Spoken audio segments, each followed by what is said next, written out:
Hi there, Slow Down Society. Let's talk podcasting.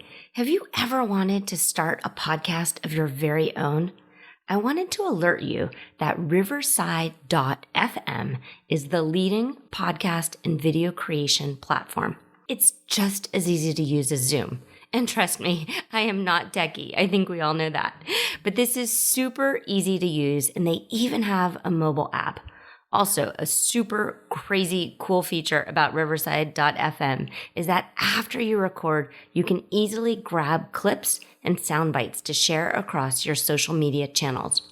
If you're ready to plunge into the fun and exciting world of podcasting, you really can't go wrong with Riverside.fm. Use the promo code SHIPIT, that is SHIPIT, for an immediate 30% discount on your first 3 months. Okay, back to the episode. You are listening to the Slow Living Podcast, and I'm your host, Stephanie O'Day. What if I told you that you could truly have the life of your dreams, the life you've always wanted, one filled with abundance, joy, and a sense of purpose? It's absolutely possible, and I see it each and every day with my coaching clients. It all starts with learning how to slow down. You deserve to live the life you've always dreamt about. Let's get started.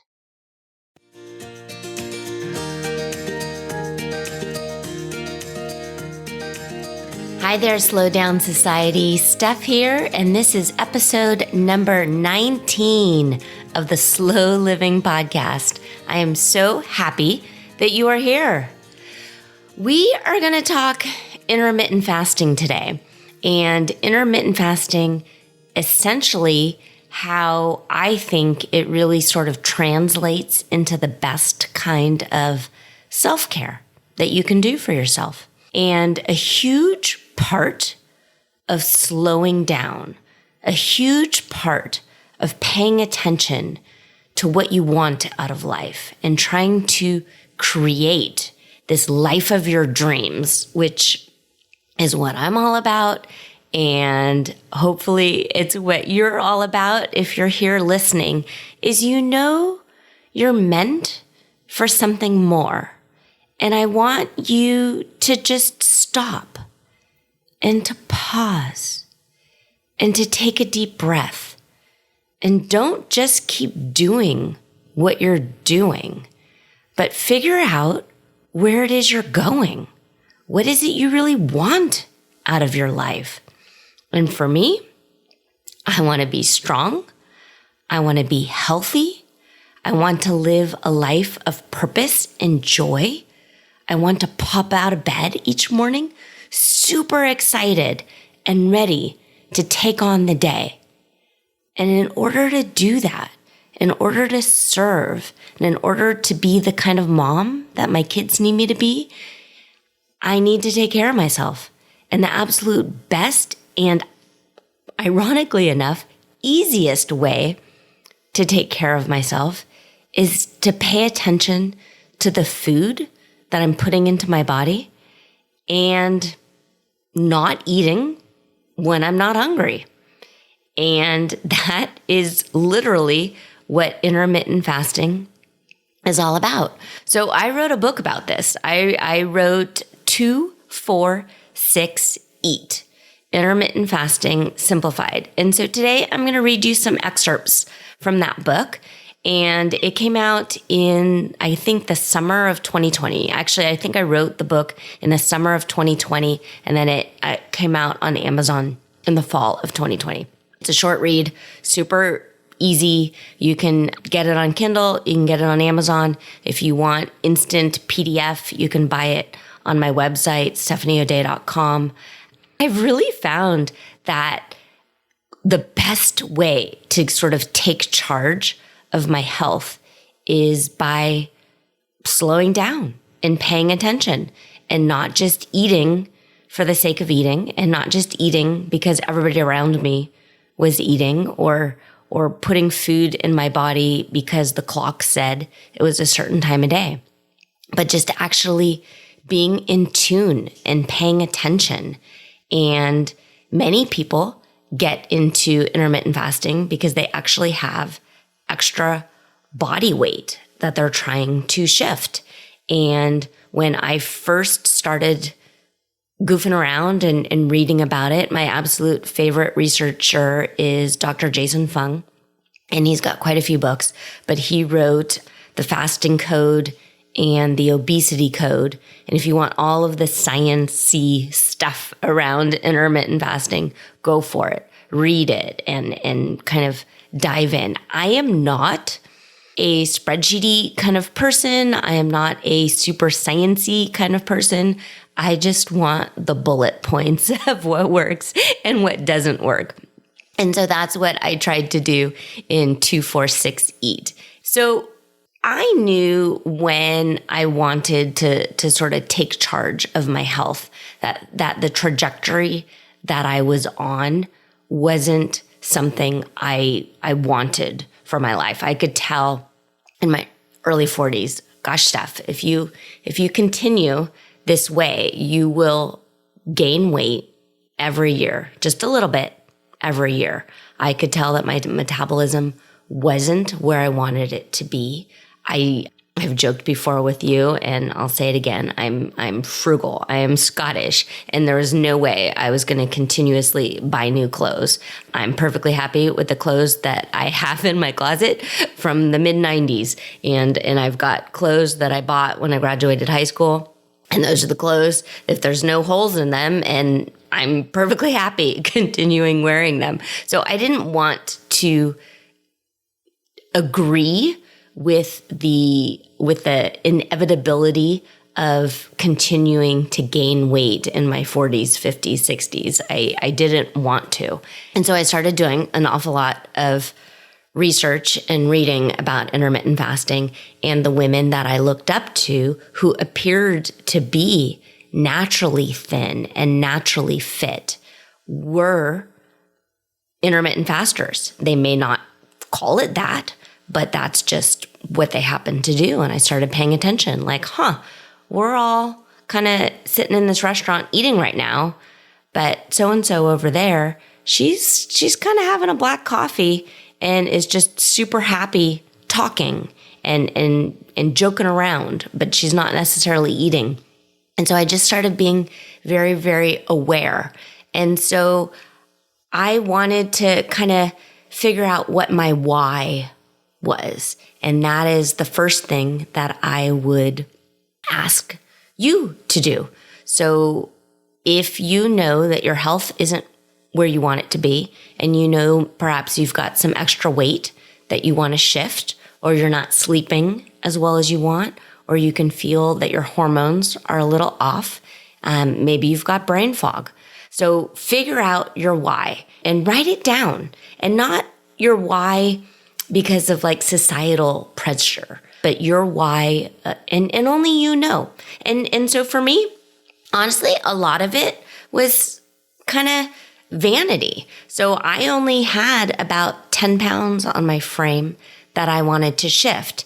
And if you've got more than 10 pounds to lose, this might not seem like a lot of weight to you, but I'm only 5 feet tall. And that 10 pound range put me out of the healthy weight BMI and into the overweight BMI. And I didn't want to be there. And 10 pounds is about 12% of my body weight.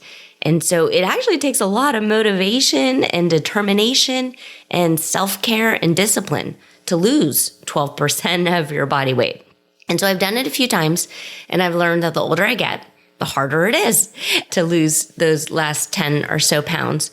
So my why, I dug out my journal, and my why was I wanted to feel good in shorts and a tank top. I wanted to be able to run a 5K without stopping. I wanted to be a good role model for my children.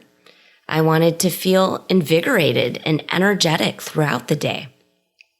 I wanted to not be disappointed when I saw candid photos taken of me when I didn't know that my husband was taking photos while we're out walking on the beach or something like that. And I wanted to sort of figure out a long-term and sustainable eating plan, not something that I would go on and off of, depending on the seasons or depending on if we had a family event or a wedding scheduled. So I figured if I could achieve those things, that the extra weight I was holding on to wouldn't be a problem. So unlike all of my other adventures in quote unquote dieting, I didn't care how long it took.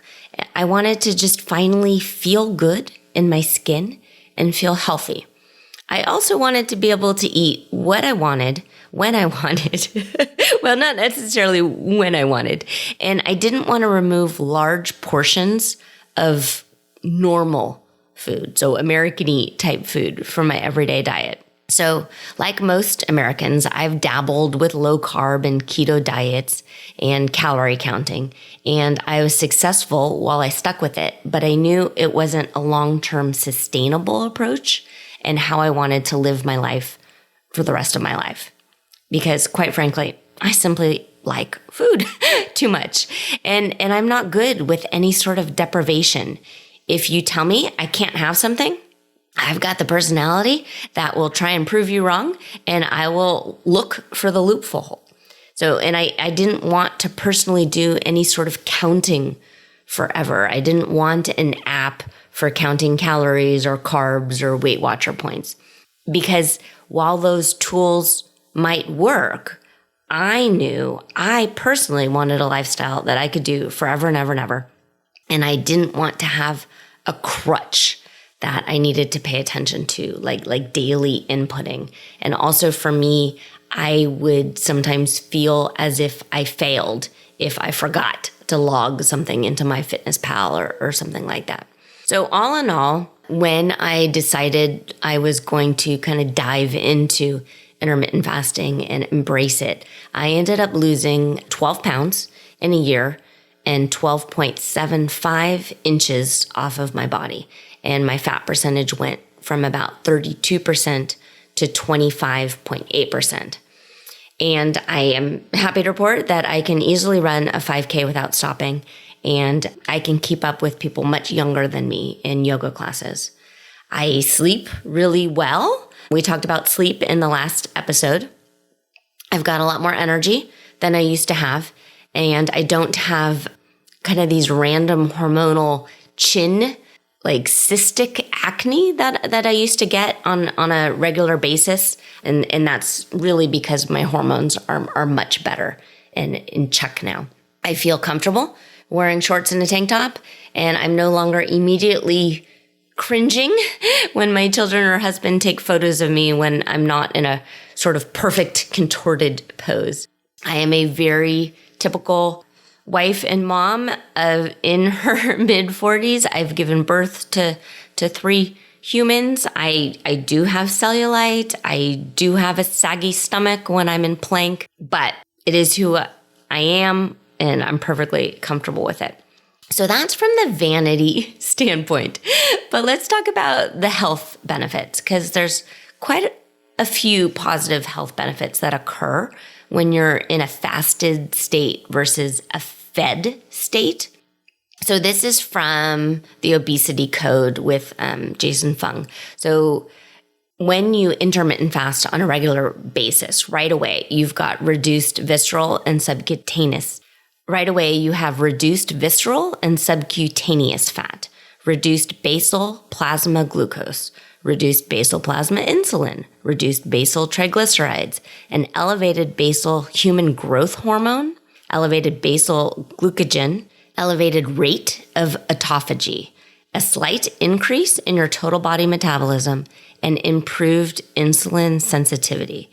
And the health benefits that I personally have experienced are fat loss, less inflammation and joint pain, better sleep. My IBS issues have decreased dramatically and really sort of disappeared unless I'm on vacation and not really paying attention. And I have a much lower resting heart rate.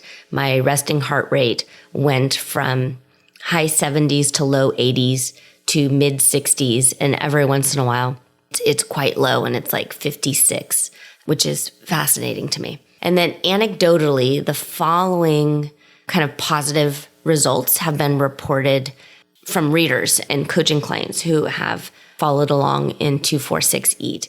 And that is sort of binge and appetite correction. And quite a few people have written in and said that they were plagued with kind of lifelong eating disorders. So like binge, purge, bulimia, and then kind of overeating disorders have just sort of been naturally corrected by paying attention to that. It's easier to make healthy food choices. You end up with more energy, better focus. You end up with this kind of worldly concern for those who are truly starving, which is kind of fascinating. You become aware of the pressures of society to make us eat when we're not hungry. There's less time spent worrying about food and cooking. You kind of cool down your internal body temperature throughout the day because you're not constantly trying to digest. You end up with more free time because you're not constantly cooking or thinking about cooking or preparing food. You become much more in tune with your body, and you save money on groceries and eating out. Intermittent fasting promotes cellular repair. And so this is called autophagy. And that's kind of a very cool thing. So autophagy actually means self-eating. So when your body isn't constantly digesting food, it has more time for cellular repair. And so if you think about the last time you're really, really sick, or your pet was really sick, one of the first things sick people or pets do is they stop eating. This is actually a self-preservation survival skill. Your body kicks into overdrive to save itself, and it uses all of its energy to fix and maintain the needed cells by recycling and removing the dysfunctional ones.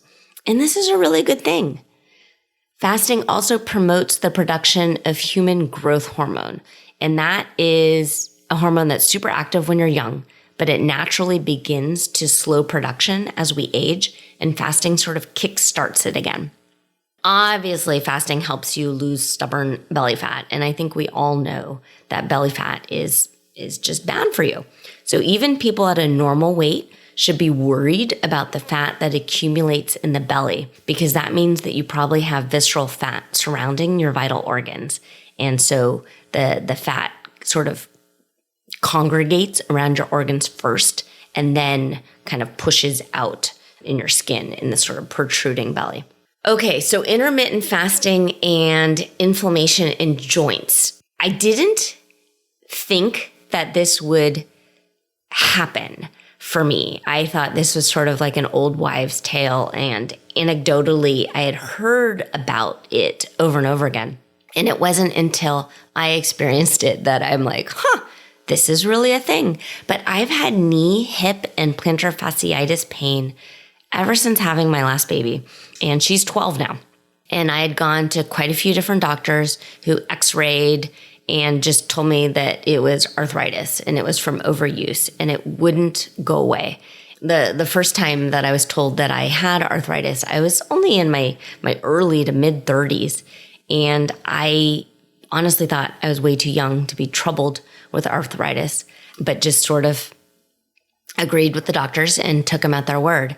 And it's fascinating now that my joint pain is practically non-existent, and I don't need to take a leave or Advil to sleep at night or to get through the day. And I can run and stand easily without my knee or my hip bothering me.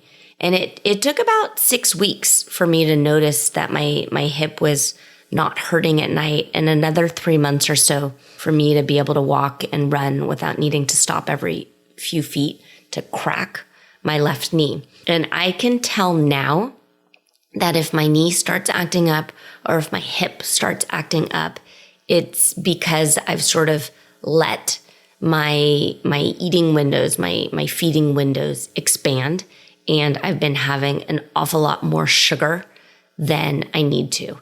And it takes maybe a week, maybe 10 days to get it back in check just by tightening up my eating window and reducing the sugar and the simple carbs and getting back into kind of this stage of fasting and being in this kind of ketogenic state of higher protein, higher fat, and less simple sugars. Not only has the joint pain gotten better, my brain fog is so much better. And I honestly didn't know how foggy my brain was until I started intermittent fasting. And I realized I wasn't getting these sort of sugar slumps at 10 a.m. or 2 p.m. Instead, at work, I was wide awake and eager to go. So if you're constantly in this fed state, your body is releasing a steady stream of insulin all day long in order to digest and to process the food. And if you remain instead in a fasted state, your body doesn't need to release insulin. So your blood sugar is steady all throughout the day. So I no longer have this kind of dreaded sugar slump mid-morning or mid-afternoon. In fact, when I eat now, I actually really want to go lie down and take a nap. And I sort of feel like a newborn baby with a full belly. I am ready for bed right after I eat. So it's very interesting. So depending on the day, on the weekends, Adam and the kids like to make pancakes and waffles and that kind of stuff. And so although during a work week, I'm perfectly happy with black coffee and I cannot eat until 2 o'clock, 4 o'clock, something like that. But on the weekends, I'm like, oh, that's fine. I'm going to enjoy the food, enjoy the family. And so I'll eat at 8, 9, or 10 a.m. And then I'm kind of done. Like I'm ready for a nap. And it's just really interesting. And it's just sort of fascinating how your body really doesn't, one, need all this food. And two, the act of digestion is absolutely exhausting. And that's why we go for more caffeine or we go for another little hit of sugar to try and wake our bodies up, when really if we just sort of waited and prolonged that, it would have been probably better in the long run.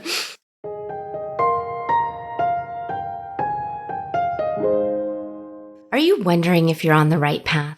Are you secretly worried that you are forgetting to put your own needs and wants first while you raise your family?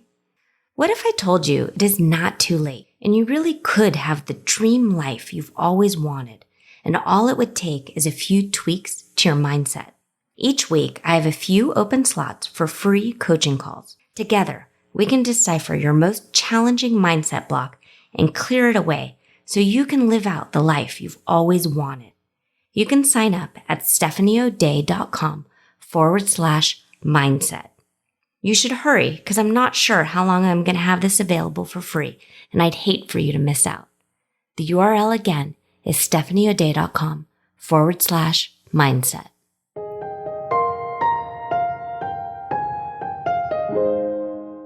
So let's talk diabetes. So fasting can't help with type 1 diabetes, but it can help with type 2 and type 3 diabetes. So when a person has type 2 diabetes, their cells don't respond normally to insulin, and insulin is what helps control the amount of sugar in the blood.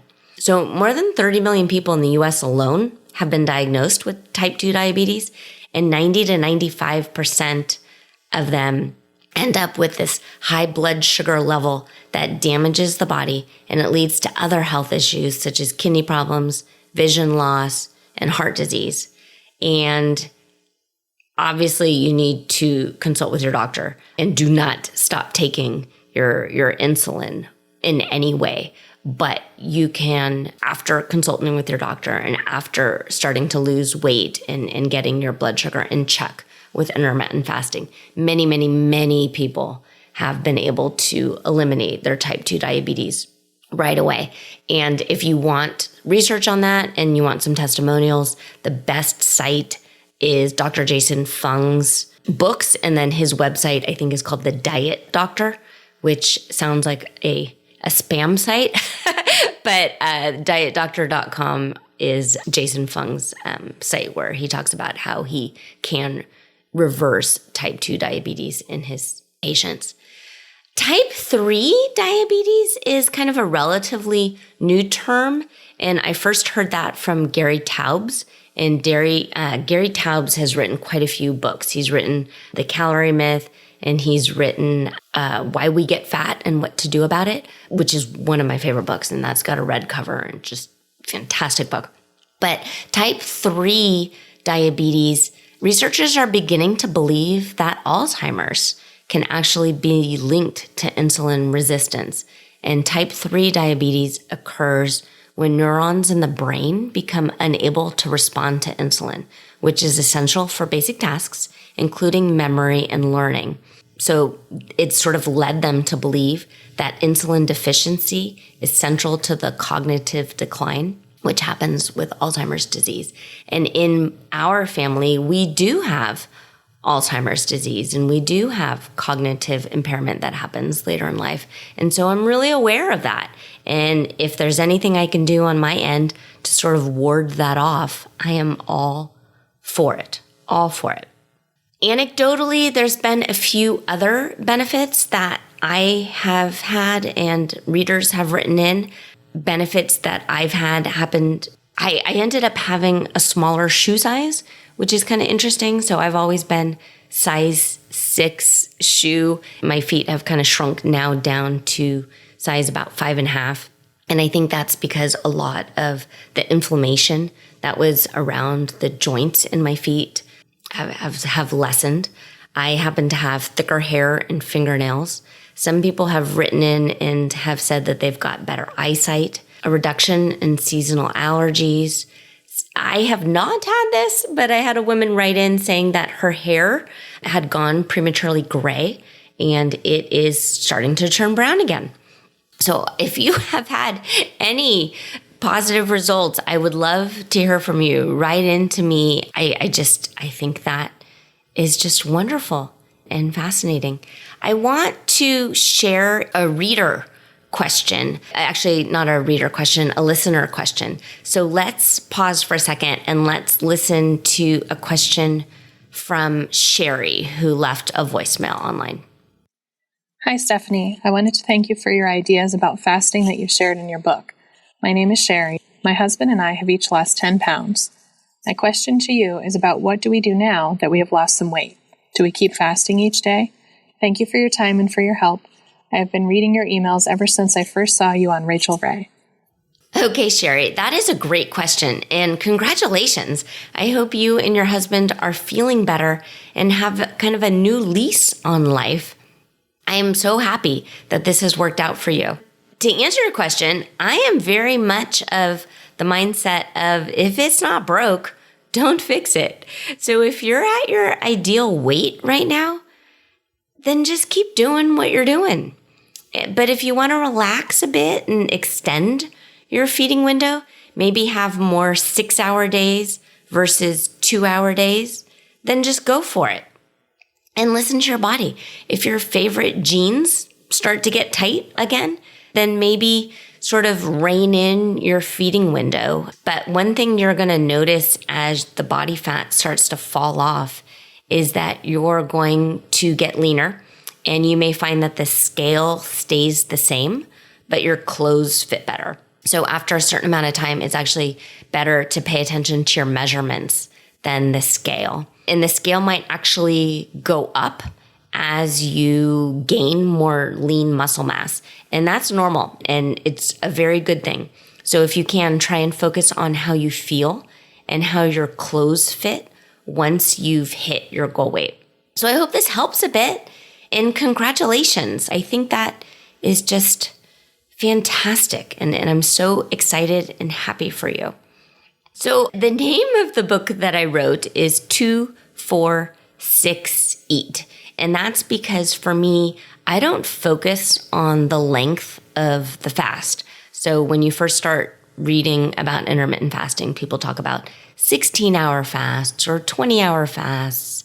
I personally decided to focus on the length of the eating window and not the length of the fast. And that's because for me, I found that when I focused on the length of the fast, I'd kind of fool myself. I would preemptively decide on a 20-hour fast and maybe a 4-hour feeding window. But after looking down at my fasting app, I'd see that I had already been fasting for 16 hours or for 18 hours. And I would kind of say to myself, that's good enough, Steph. You don't need to overdo it. And then I'd open my eating window earlier than I wanted to. just because. So I found that deciding kind of early in the day, or even better yet, earlier in the week, exactly what hours I was going to eat, and then just sticking to it. It made my fasting stronger, and it was easier to deal with kind of the mental drama of, gosh, is 16 hours long enough? I did 22 yesterday, so surely 16 has got to be good enough for today. And that kind of thing. It just, for me, sort of cut down on the mind drama.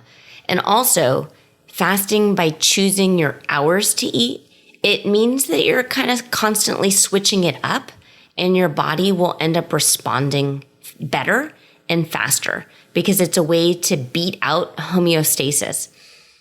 Because your body's designed to not want to change easily, and it prefers to keep the status quo as much as possible at all times. So when you begin any type of a reduced calorie diet, your body's going to start to tap into other parts of itself to keep running as efficiently as possible. And the hope is that our body decides to tap into fat storage for fuel. But if you continue to always eat at a calorie deficit, you risk burning other parts of your body for fuel, such as lean muscle. And muscle is metabolically active, which is a good thing because it means that it requires energy to keep it stable, even when it's at rest. And the more muscle your body has, the more calories your body requires to just keep that muscle. And a traditional diet would have you continue to eat at a caloric deficit the entire time you're losing weight. But this weight could be coming from muscles or bone density. And if you're only focused on eating at a caloric deficit to lose weight, you're going to need to constantly lower your calories each time you see a new number on the scale. And that is not fun in any way. So what I really would like for you to do is sort of get rid of the phrase and get rid of the mindset that you want to lose weight, because you do not want to lose weight. You want to lose fat. And the best way to lose this fat and beat out homeostasis is to constantly kind of confuse the body and keep it guessing. So this happens in fitness with cross training. And if you constantly are a runner and you're only a runner, you will end up getting stronger and leaner if you mix it up a bit and start lifting weights or start playing tennis because you're starting and stopping and doing different things. And you kind of confuse your muscles. And so with trying to shift body fat, changing up your eating window, and on a day that you know you've got a breakfast meeting at work, your feeding window, you're going to open it at 8 a.m. and you're going to sit in this breakfast meeting and you're going to have the pastries and you're going to drink the flavored coffee. And so maybe that day you eat from 8 a.m. to 12 noon, and then that's it. You're done until the next day. And then maybe the next day is Sunday and you get invited to a barbecue and football game and that kind of thing. And it starts at 2. And so you're going to extend your feeding window from 2 p.m. to 8 p.m. So that's 6 hours. It's just a matter of looking at your week, looking at your calendar, and figuring out what makes sense to you. But what I don't want is for you to skip going out with your friends, skip hanging out with your family because you're on some sort of crazy diet or something like that. And that is not what we're talking about here. We're talking about a long-term sustainable, hopefully for the rest of your life, eating plan. Okay, so one last major thing is calories. So I think we all know about calories. It'd be hard to get to an adult and not understand calories in, calories out. So my absolute favorite part about intermittent fasting is the ability to eat whatever I want. And I'm a pro at counting calories and carbs, but I know it's not something that I personally want to do for the rest of my life. But if you are a data tracker and you want to count calories, then go for it. But if you've never counted calories before, and you have no intention of ever doing it ever again, then just don't. But just by naturally eating less often, you will end up consuming less overall than you used to. And if maybe you've been intermittent fasting for a while and you haven't gotten the results you're looking for, then maybe it would be a good idea to just kind of plug in what you're eating for a little while in a calorie counter app or something. So I like the Lose It app or the MyFitnessPal app, just for a week or so you can see what's going on with your eating habits.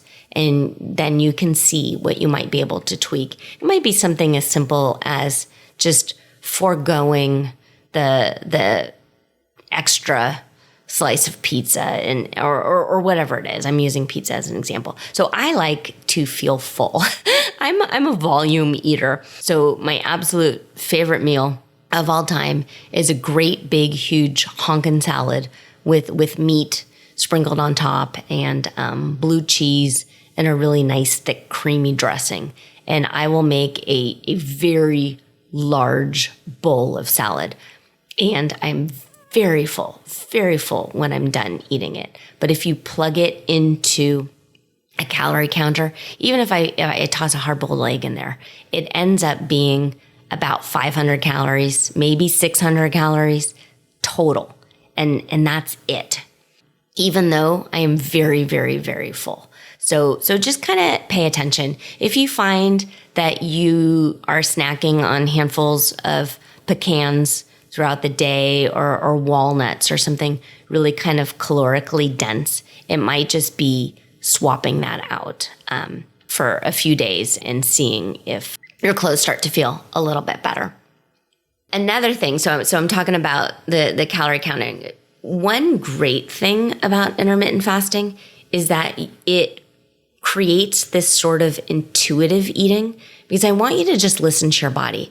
And one fascinating thing about calorie counting versus intermittent fasting is you don't need to eat all your calories. And that's one great way to sort of trick your body and kind of beat homeostasis is if you were doing a quote unquote traditional diet and you were allotted, let's say 1,400 calories a day, but you're full after 800 calories. Some people would say, no, you're going to get into starvation mode. You need to eat all your calories. And I don't want you to do that. I want you to listen to your body and just trust that your body knows what it's doing. And if you are full and you are not hungry, don't eat. And that is another way that I just don't agree with long-term calorie counting. Some days I'm starving and I eat 2,500 calories. And then the next day, my body is still digesting and it's just not hungry. And I don't need very much food at all. And that's just fine. Just listen to your body. Just decide that your body is a very smart machine and it's going to do what it needs to do. And then the last thing I want to cover, and then we'll sign off. And again, all of this is completely and totally outlined in the 246 Eat book. But I get these questions a lot, and so I want to make sure that I'm answering the questions. Is, hey, Steph, what do you eat during the fast? Or what can you drink during a fast? So I do not want you to get dehydrated in any way. So obviously continue to drink lots and lots and lots of water. But the down and dirty answer is don't eat anything and then drink nothing that has flavor. So stick to black coffee and water. So if you want sparkling water, go for it. But that's really it. So I just drink lots and lots of water and lots of black coffee. And that's it. So there's plenty of flavored sparkling waters on the market right now. And I'm okay with that if that doesn't get your stomach to start growling. So some of these flavored sparkling waters taste sort of sugary on your tongue. And if that triggers you thinking that food is on the way, and you sort of can tell that your body is starting to get ready to digest something and it's triggering this sort of insulin release, then don't drink the flavored sparkling waters. Go back to plain, just plain water or plain bubbly water. The fancy pants seltzer water that I like comes in glass bottles, and it's Topo Chico. It's super bubbly. It's like double or triple the carbonation. And it's just amazing. And it has this like party on my tongue. And I just love Topo Chico. And the funny thing is I can fool myself into thinking that I'm drinking beer because it's out of a glass bottle. But anyway, that's the down and dirty answer. Is nothing that tastes good in your fast. Just drink lots and lots of water. And then when it's time to break your fast and open your feeding window, that's up to you. If you've been craving cinnamon apple donuts all day and that's what you want, then go for it. Eat it and knock your socks off. I don't want you to feel deprived in any way. Okay, so that's it for me for today. I hope that this was helpful. Absolutely shoot me up with any questions. Thank you to Sherry for leaving a voicemail. If you too have a voicemail question that you would like to leave, you can find the recorder at stephanieodea.com/podcast. And remember, if you've got a question, I'm sure other people do, and they're just not as brave as you are. So go ahead and help others out by recording your question. So, okay, we will see you next time. And that's actually going to be a fun episode. I've got it scheduled out. But episode 20 is a former coaching client of mine, Catherine. And Catherine and I are going to chat about her coaching experience. And she'll be able to share what she learned through coaching with me. And I'm really excited to hear what she's got to say. All right, we'll talk to you later. Have a great day and happy slow living.